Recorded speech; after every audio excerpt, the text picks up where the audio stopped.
One Small Step Can Change Your Life by Robert Maurer. Are you eager to make a change in your life but can't seem to make progress due to fear or uncertainty? According to clinical psychologist Robert Maurer, one small, achievable action is all it takes to overcome these obstacles and make change happen. In One Small Step Can Change Your Life, Maurer unravels why it's often difficult to make the changes you want. Change triggers your fight-or-flight response. He also presents simple and effective strategies that will empower you to move forward and achieve your goals.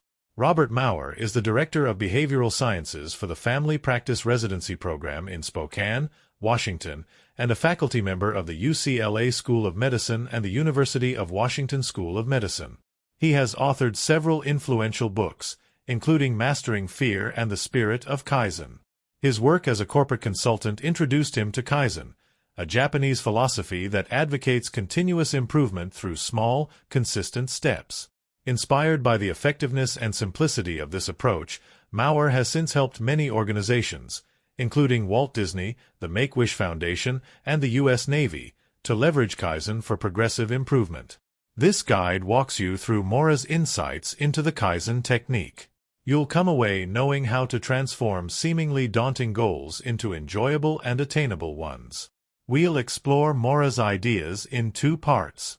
Part 1 clarifies why change is difficult and how taking small actions helps overcome this difficulty. Part 2 presents 6 quick and effective strategies that will empower you to make the changes you want. Additionally, we'll expand on Maurer's ideas with research, advice, and actionable methods from other psychologists and self-improvement practitioners. Part 1. Why small actions are key to big life changes.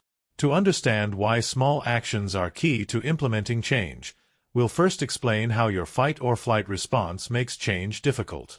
Then, we'll clarify how taking small actions helps you sidestep this instinctive response and progress steadily toward your goals. Change triggers your fight-or-flight response.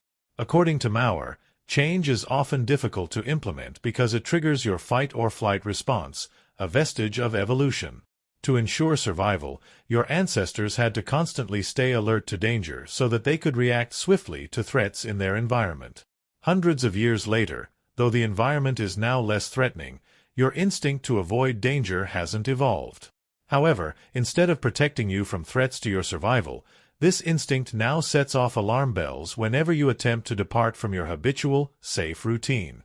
In other words, your brain perceives any change, from major life changes to minor habit adjustments, as a threat. Short-form note: Nicole Lepera, How to Do the Work, adds insight into why change feels threatening by explaining 2 key points about your subconscious mind, the brain region that manages the fight-or-flight response. 1. Your subconscious mind creates default patterns based on what you think, feel, and do most often so that you can engage in your routines automatically, without conscious thought. 2. Your subconscious mind believes that your default patterns keep you safe and must be preserved, so it resists changing them by creating discomfort, including feelings of fear and anxiety, each time you deviate from your default patterns. It creates this discomfort to convince you to revert to your default patterns.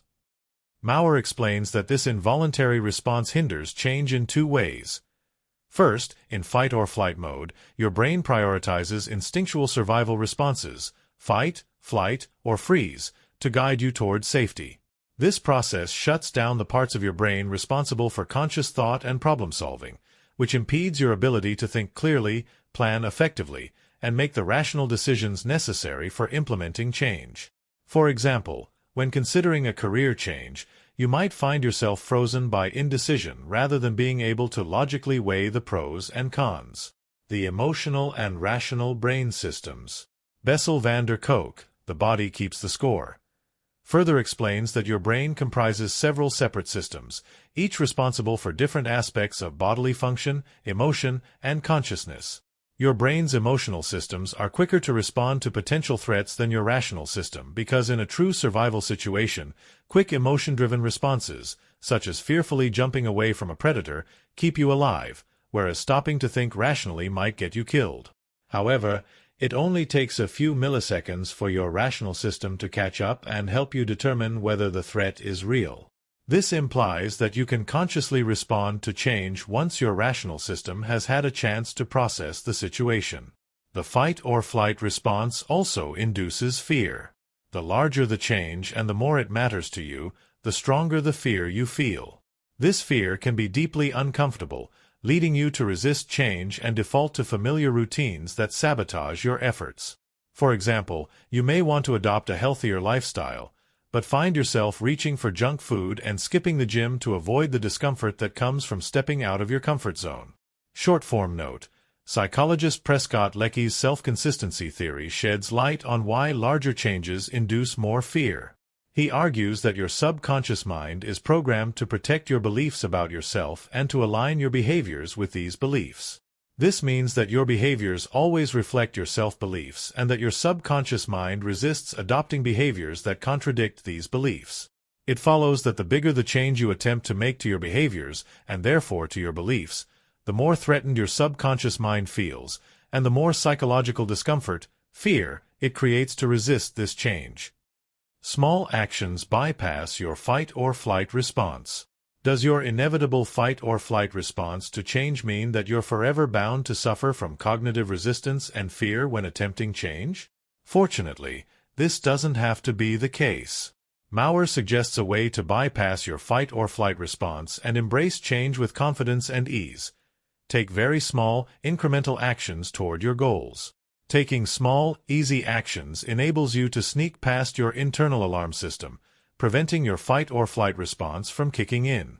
This allows the parts of your brain responsible for conscious thought and problem-solving to stay active and engaged and diminishes the fear that typically accompanies the process of change. Short-form note: B.J. Fogg, Tiny Habits, suggests that small actions bypass your fight or flight response because they're psychologically safe. He explains that small actions are easy to achieve and carry a low risk, significantly reducing the fear associated with change.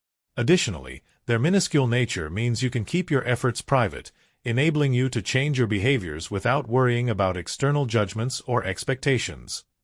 Beyond these immediate benefits, Maurer says that this incremental approach supports your ability to implement change by helping you to build momentum. While small actions may seem inconsequential, their impact lies in their cumulative effect. Because they're so easy to achieve, they pave the way for further actions that keep you moving toward larger achievements. For example, perhaps you want to be more organized. Decluttering one drawer feels so easy and satisfying that you decide to tackle your closet, gradually building the momentum to organize your entire house. Short-form note: according to Chip and Dan Heath, Switch, small actions also help you build momentum by increasing your self-confidence. Contemplating a large, distant change from your starting point can discourage you. I'll never be able to organize my house.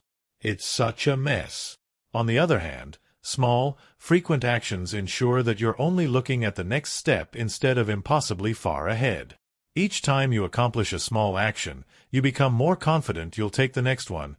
I've cleared one drawer every day this week. It'll be no problem to tackle the closet next week. Establish new behaviors.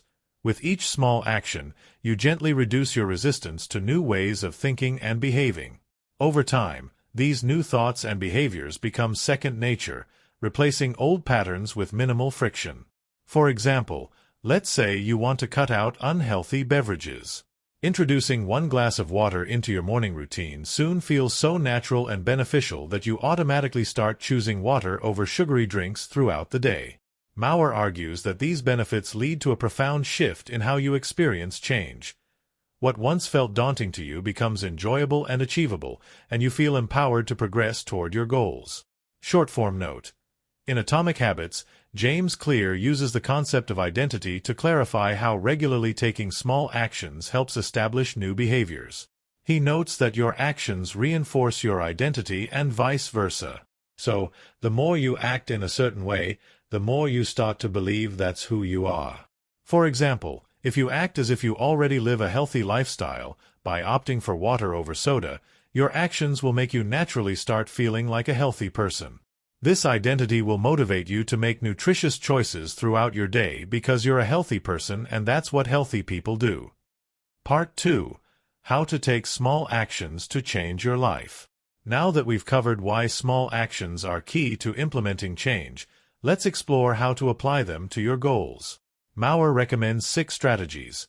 Question what to do next, visualize your success, act incrementally, resolve minor issues, reward your efforts, and notice subtle details. Let's look at what each of these strategies entails. Strategy number 1. Question what to do next. Regularly ask yourself non-threatening questions that lead to solutions. According to Maurer, questions catalyze change by engaging the problem-solving regions of your brain. When you pose a question, your brain takes it as a cue to seek out answers, which shifts your attention away from reasons not to change and toward potential ways you can make change happen. Short-form note: the problem-solving process Maurer describes aligns with what's widely known as instinctive elaboration. Simply put, asking a question creates a gap in your understanding. In response, your brain feels compelled to fill this void with an answer and initiates a process to find solutions. Maurer emphasizes the need to frame your questions in a way that doesn't trigger your fight-or-flight response, which will hinder your ability to come up with solutions. For example, if your goal is to quit smoking, asking, "How can I quit smoking today?" might provoke anxiety that exacerbates your resistance to change. On the other hand, asking a gentler question, such as, "What's one way I can cut back on cigarettes this month?" is less likely to induce stress and more likely to elicit solutions. To apply this strategy, Maurer recommends that you integrate questions into your daily routine. After formulating a question, commit to asking it every day, perhaps as part of your morning routine.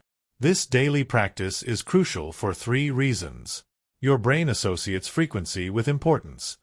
The more you focus on a question, the more your brain interprets it as a priority and allocates resources to address it. Your brain enhances problem-solving with repetition.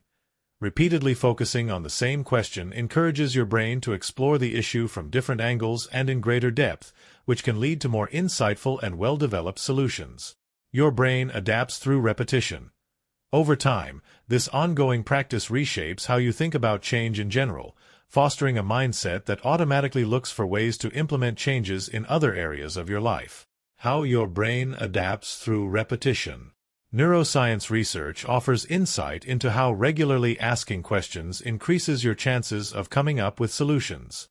The more you engage in a cognitive task, such as taking in new information, the more you change the physical structure of your brain by strengthening specific neural pathways. Here's a very brief overview of how neural pathways work. The brain consists of a dense network of pathways made up of neurons, or information messengers. Sensory information is transmitted through synapses, which are the connections between neurons. This sensory information gets stored in your short-term memory while your brain compares it to the memories you've stored in your long-term memory. This allows your brain to judge how relevant the new information is to what you already know, the processes stored in your long-term memory, helping your brain determine whether the new information is worthy of your attention and important enough to prioritize. Neuroscientists believe that your ability to recall memories and generate ideas relies on the relationships between your neurons. Each time you learn something new, your brain forms new neural connections and pathways. The more you practice recalling specific information, the stronger the relationships between the corresponding neurons in your brain become, and the more likely your brain is to store the information in your long-term memory. And it's through this process that information gets converted into knowledge that sparks new ideas. This research implies that regularly focusing on a specific problem-solving question forms and strengthens neural connections and pathways that help answer that question while also training the brain to ask problem-solving questions in the face of other challenges. Integrate questions into your routine. Maurer identifies several areas where non-threatening questions can be particularly effective in daily life, including overcoming self-criticism. Challenge negative self-talk by asking questions that acknowledge your achievements. For example, if you're questioning your value at work, shift your perspective by asking, "What's one contribution I made today?" Sparking creativity. Stimulate your imagination by focusing on small, specific aspects of your creative projects. For example, if you're experiencing writer's block with a piece of fiction, ask yourself, "What's one character trait I can explore further?" Pursuing happiness. Identify what brings you joy by reflecting on daily activities. For example, if you're unsure how to enhance your happiness, ask yourself, what's one simple thing that brought me joy today? Achieving goals. Break down your goals into actionable steps with targeted questions. For example, if you want to eat healthier, ask, what's one vegetable I can add to my meals this week? Resolving conflicts. Shift your perspective in conflicts by seeking to understand the other person's point of view. For example, if you're at odds with someone, ask yourself, what's one positive intention behind their actions? Ask yourself, what instead of why. You may notice that each of the above example questions starts with what. According to Tasha Eurich, author of Insight, you're more likely to discover effective solutions for implementing change if you ask yourself what instead of why questions. Asking why questions may inadvertently lead you to focus on reasons not to change, instead of switching your focus to ways you can make change happen.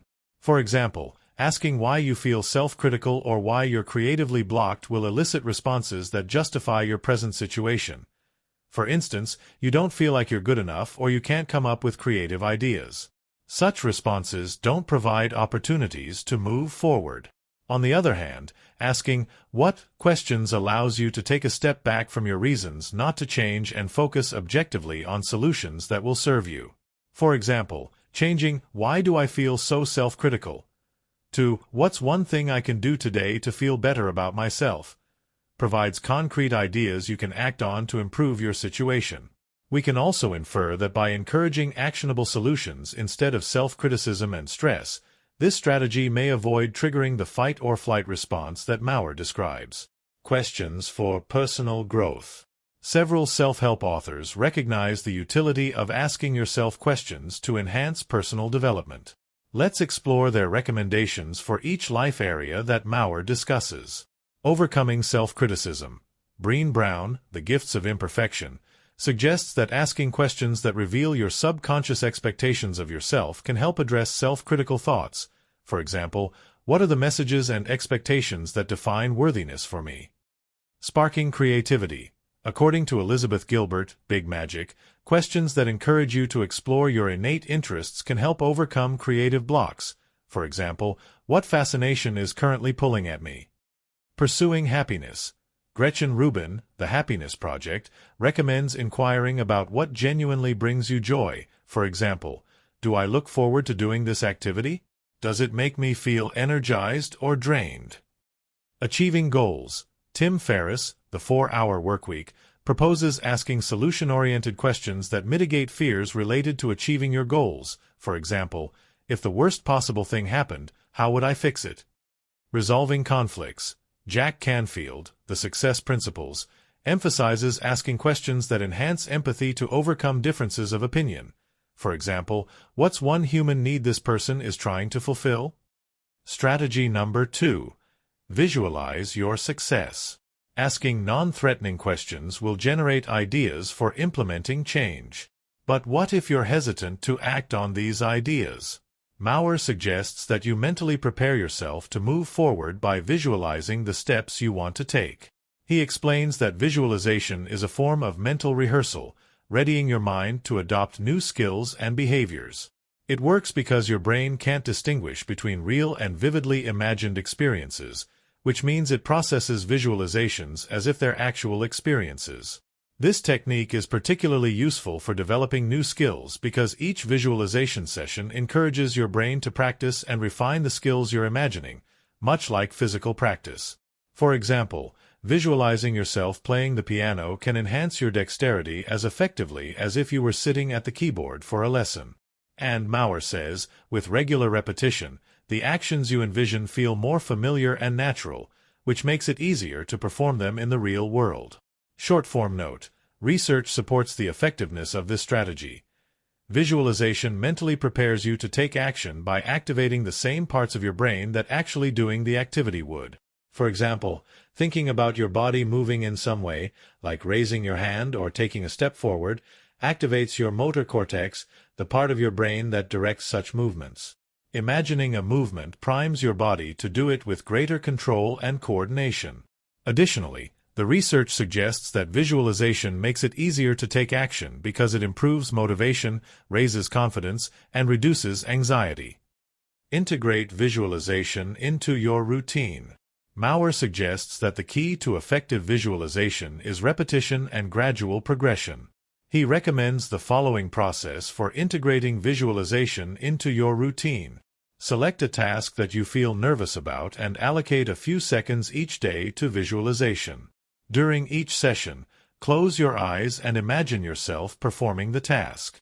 Engage all of your senses: see, hear, smell, touch, and feel emotions just as if you were acting in real life.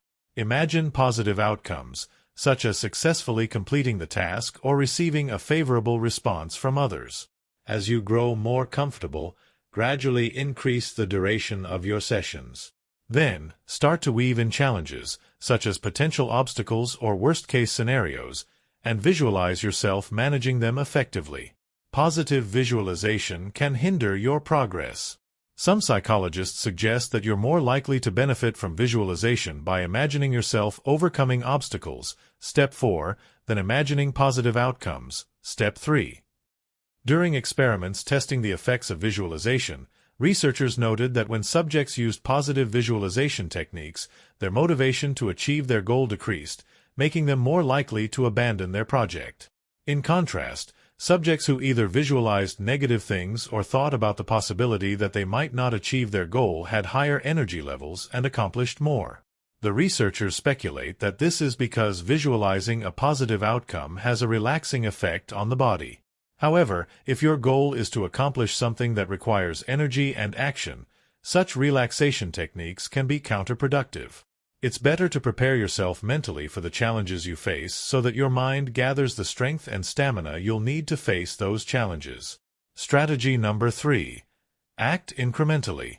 Once you've primed your brain for action, it's time to take steps to make your desired changes a reality.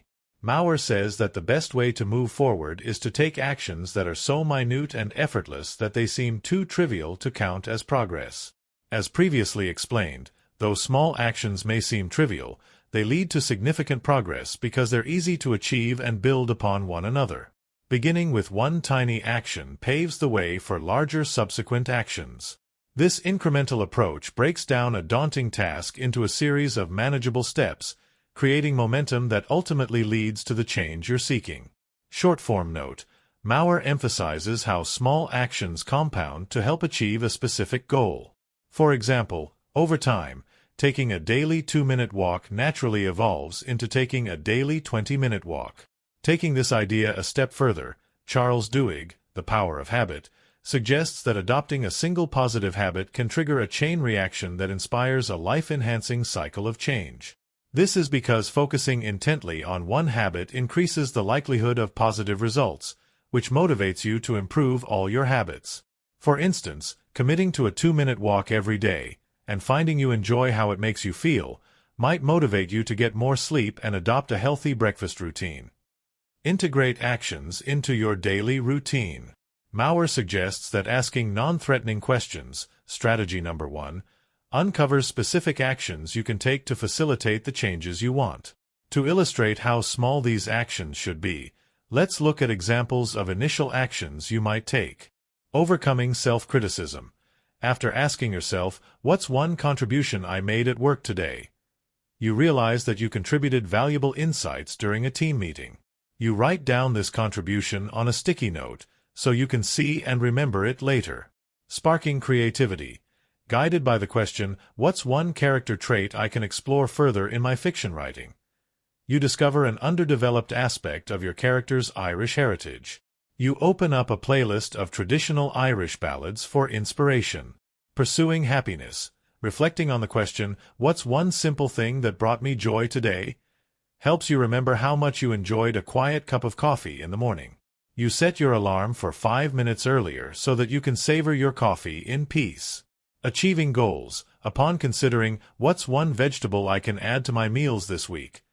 the enjoyable crunch of broccoli comes to mind. You add broccoli to your shopping list. Resolving conflicts. Pondering the question, "What's one positive intention behind their actions?" helps you understand that the other person might be trying to uphold a high standard of work. You note down one positive aspect of their work ethic. Once you comfortably achieve your small step, Maurer recommends adding another small action to continue your progress. Short-form note: if your small actions still feel overwhelming, James Clear, Atomic Habits, provides practical advice for breaking up a new activity into smaller steps. Use the 2-minute rule. Instead of committing to an entire activity, such as a 30-minute walk, commit to the first 2 minutes to get the ball rolling. After that, continue breaking down the activity into 2-minute increments. Strategy number 4. Resolve minor issues. Now that we've explored how to identify, prepare for, and initiate small actions, let's move on to another strategy for implementing change: resolve minor issues. According to Maurer, tackling minor issues as they arise supports your efforts to implement change in 2 key ways. First, it prevents small problems from escalating into larger, more daunting challenges. For example, addressing minor accounting errors in your business can avert penalties during tax audits. Second, with every minor issue you successfully handle, your confidence grows, and this prepares you to handle more significant challenges. For example, addressing a minor disagreement with a friend can boost your confidence to handle major disputes in the future. Short-form note: in addition to preventing issues from escalating and improving your problem-solving skills, resolving minor issues can also make you happier. In The Subtle Art of Not Giving a F***ck, Mark Manson argues that solving problems is intrinsically satisfying and improves your life. Instead of trying to live a life without problems, Manson contends that you should focus on only solving good problems, ones that have a clear solution and that will noticeably improve your life. Tackling minor issues is particularly effective when you're in the midst of a crisis and feel overwhelmed. Whether you're suffering from an illness, dealing with a loss of income, or going through a breakup, you often can't rectify the situation with a single, swift action. But if you focus on resolving minor problems during the crisis, you'll gain a sense of control and start progressing slowly toward a solution. For example, if you're feeling overwhelmed by debt, paying off your smallest bill will provide an immediate sense of accomplishment that may motivate you to tackle the next bill, and the next, until you clear all your debts. Short-form note: Stephen Covey, The 7 Habits of Highly Effective People, suggests a practical way to regain a sense of control when in the midst of a crisis. Think about what steps you can personally take toward solving it. Distinguishing between problems that are beyond your control, like rising interest rates, and issues you can improve or solve, like deciding which bill you'll pay off first, prevents unnecessary stress that contributes to feelings of powerlessness or overwhelm. Integrate problem-solving into your routine. Maurer recommends 3 exercises for identifying and addressing minor issues in daily life. 1. Reflect on past difficulties. This will help you detect and respond to current issues that might hint at future challenges. To reflect effectively, start by recalling a major challenge you faced. Then identify any small issues that forecasted the challenge and, based on those issues, consider any steps you could have taken to avert it. For example, if your business failed, one early warning sign might have been a slight increase in product returns. Adjusting your business strategy based on this feedback might have kept your business afloat.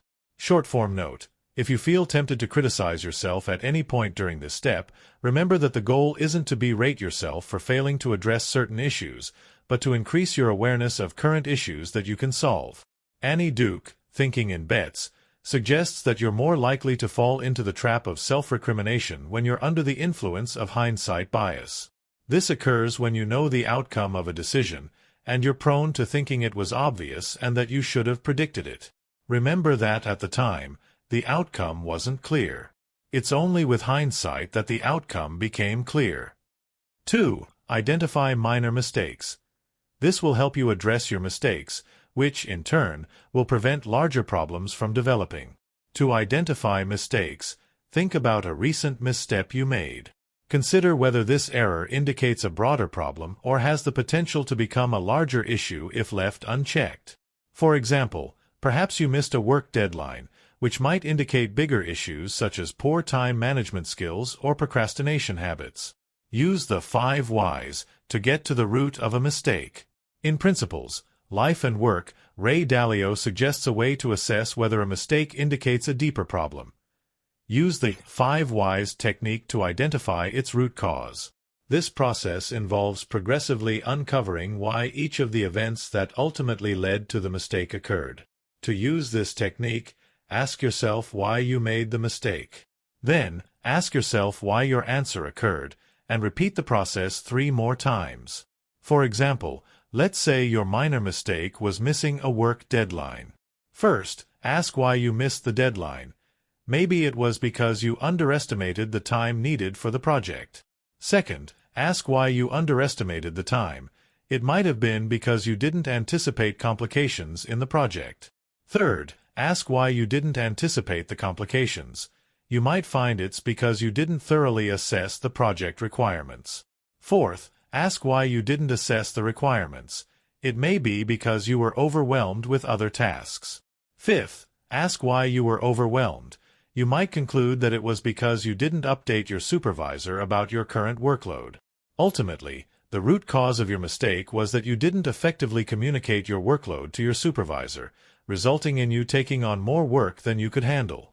3. Pay attention to warning signs. This will help you anticipate and prevent future challenges.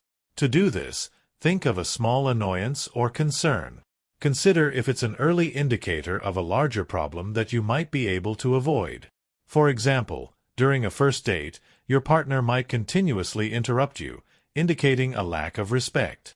You may decide not to go on a second date to avoid more significant relationship issues down the line. Short-form note: Chip and Dan Heath, Decisive, offer practical advice for assessing whether an irritation or concern is likely to cause future trouble. Take the October 10, 10 test. This involves asking yourself, if I choose to put up with this, how will I feel about my decision 10 minutes, 10 months, and 10 years from now? If you determine that you'll feel positively at all 3 points in the future, then it's probably not an issue you need to worry about. Strategy number 5. Reward your efforts. Maurer says that you'll find it easier to consistently practice the preceding strategies if you use small rewards to fuel your motivation. He emphasizes that small rewards are more effective than large ones. Large rewards often spark intense pressure to do something really impressive to earn them. This pressure can misdirect your motivation, driving you to focus solely on earning the reward. As a result, once you have the reward, you don't feel motivated to keep going. On the other hand, small rewards don't induce the pressure associated with grand payoffs. Rather, they serve as tokens of recognition that validate your ongoing efforts and celebrate your progress. As such, they encourage you to engage in and appreciate the process of change, which motivates you to keep taking action. For example, if you want to lose weight and set a large reward, like a vacation, for shedding 10 pounds, you might focus more on the vacation than on establishing healthy eating habits, which may lead you to adopt unhealthy measures such as crash dieting. As a result, once your trip's over, you won't have healthy eating habits to fall back on. However, if you reward yourself with something small, such as an extra 5 minutes of relaxation time, for each healthy choice you make, you'll reinforce the process itself. This will help you establish and maintain long-term habits that support your goal. Emphasize processes over results. When Maurer says that large rewards may misdirect your motivation, he's likely referring to the difference between intrinsic and extrinsic motivation. Some experts believe that all behavior is driven by the need to fulfill one of 2 motivation types: intrinsic and extrinsic. Intrinsic motivation comes from your internal self. You take action because you find it rewarding. For example, you exercise because it makes you feel good and you get a chance to enjoy relaxation time. Extrinsic motivation comes from your environment. You take action because you receive an external reward for doing it. For example, you exercise only so you can go on vacation. Although rewards of all sizes are technically extrinsic, smaller rewards for incremental progress foster intrinsic motivation by encouraging you to appreciate the process of change itself. In line with this reasoning, James Clear, Atomic Habits, argues against setting and rewarding big goals and argues for creating and rewarding processes that lead to your desired result. Clear believes that goal setting doesn't encourage long-term change. You only change enough to meet the goal and then stop. On the other hand, emphasizing and rewarding the process over the outcome, as Maurer suggests, has 3 benefits. Big goals often take a long time to achieve, whereas improving your processes provides immediate gratification and feedback. Goals are temporary. If you achieve yours, you might feel like there's nothing left to do. Focusing on processes gives you ongoing challenges and reinforcement. Goals can limit your possible paths forward. Instead of following your strengths and successes wherever they take you, you might fixate on the original goal, losing 10 pounds, and miss other opportunities, such as adopting health-enhancing habits. Integrate rewards into your routine. Maurer offers 4 suggestions for integrating small rewards into your routine. 1. Reward your efforts and your results to stay invested in the process of working toward your goal. For example, if you want to write a book, reward yourself each time you complete a writing session, as well as each time you complete a chapter. Short-form note: Robbins, Awaken the Giant Within, adds that rewarding yourself immediately after you take action creates a pleasurable association with the action itself, motivating you to continue taking that action. 2. Keep rewards quick and simple so that you can immediately reward yourself after each step, which will reinforce the connection between the action and the positive feedback. For example, take a 5-minute break or have a small treat after you complete the action. Short-form note: Clear, Atomic Habits suggests an approach for implementing quick and simple rewards. Schedule your steps in between activities you already find rewarding. By doing so, you'll effortlessly integrate the reward process into your existing routine. 3. Ensure the rewards align with your goal. For example, if you aim to save money, rewarding your prudent spending with a lavish shopping spree would be counterproductive. On the other hand, spending an evening with a favorite book or movie would support your efforts. Short-form note: While Maurer's advice may seem obvious, many people engage in counterproductive behaviors, otherwise known as self-sabotage. Positive psychology research indicates that people may self-sabotage when they get close to achieving something they want due to their fear of failure. 4. Personalize the rewards to motivate others to change. For example, if you want to reward your children for keeping their bedrooms clean, you're more likely to encourage them to continue by thinking about what makes them feel appreciated, such as earning extra playtime. Short-form note: One way to meaningfully personalize rewards for others is to consider their love language. Gary Chapman, The 5 Love Languages, explains that people understand and express affection and appreciation in one of 5 ways: words of affirmation, quality time, gifts, acts of service, and physical touch, and they need to receive appreciation in their own love language to truly feel it. Strategy number 6. Notice subtle details. Maurer's final strategy, notice small details, encourages you to be more mindful of day-to-day moments. Maurer explains that this attentiveness furthers your progression toward your goal by helping you to 1. Uncover opportunities for improvement. Often, it's the small details that hold the key to implementing meaningful changes. By noticing them, you become aware of habits or factors in your environment that you can adjust to facilitate your progress. For example, perhaps noticing how your squeaky office chair distracts your focus inspires you to invest in a higher quality chair, improving both your focus and comfort. Short-form note: While Clear, Atomic Habits doesn't explicitly discuss mindfulness, his insights shed light on how it encourages improvement. Clear says that you engage in more than 50% of your daily behaviors unconsciously and automatically, and you can't change these behaviors until you become aware of them. Since mindfulness fosters self-awareness, it helps you become more conscious of when you engage in your automatic behaviors and how they affect you, and this awareness helps you identify areas for refinement. 2. Enjoy the process. It's common to defer satisfaction until you finally reach your end goal. Paying attention to each moment allows you to acknowledge and appreciate every small accomplishment along your path, which generates a sense of satisfaction in the day-to-day process of change. Short-form note: Eckhart Tolle, The Power of Now, explains that mindfulness fosters feelings of satisfaction by calming your internal monologue, thus reducing critical thoughts you have about yourself or your experiences. Since critical thoughts often impede your ability to feel satisfied, Quieting them inevitably improves the way you think and feel about yourself as you progress toward your goal. 3. Maintain a positive outlook. It's easy to get so caught up in pursuing a goal that you overlook potential moments of pleasure in everyday life. Making a conscious effort to be more aware helps you identify and savor these small moments of joy, which enhances your overall mood and happiness. Short-form note. Mental health practitioners confirm that practicing mindfulness improves your mental well-being by encouraging positive thoughts about yourself, your circumstances, and others. An added benefit is that it helps manage the symptoms of stress-related health issues that can impede your ability to focus on what's going well in your life. Integrate noticing small details into your routine. Maurer identifies 3 areas where noticing small details in daily life can benefit you. Your peace of mind. If you struggle with anxiety, noticing small details to appreciate can divert your attention and ease your apprehension. For example, if you're feeling overwhelmed about a looming deadline, noticing the warmth of the sunlight through your window can provide a comforting contrast to your worries. Your relationships. If you feel like your loved ones are neglecting you or being distant, noticing the small ways they show care or affection can foster a sense of appreciation and connection. For example, acknowledging your partner's effort to cook your favorite meal or a friend's quick text to check on you can reinforce the supportive bonds you share. Your career.